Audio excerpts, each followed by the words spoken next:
দোলের দিন মাটন হয়তো বাঙালিদের ঘরের একটা আলাদা ইমোশন। লাল লাল ঝোল মাটন, তার সাথে একটা বড় আলু আর একটু স্যালাড আর একটু সাদা ভাত। ব্যাস, এই হচ্ছে হোলির স্পেশাল খাওয়া দাওয়া। আমিও তাই নিয়ে চলে এসেছিলাম মাটন।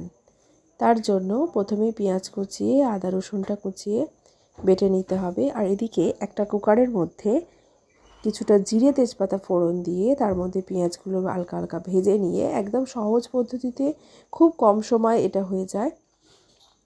পেঁয়াজগুলো দিয়ে হালকা ভাজা হতে হতে আদা রসুন পেস্ট, তার সাথে একটা কাঁচা লঙ্কাও বেটে নিয়েছিলাম, দিয়ে জাস্ট মাটনগুলো ভালো হাতে নেড়ে চেড়ে হালকা হালকা কষে নিতে হবে।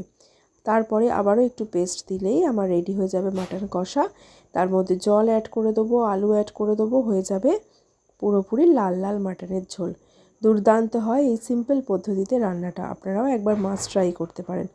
লাল লাল মাটনের ঝোল, ভাত আর স্যালাড, ব্যাস আর কি চাই বলুন তো।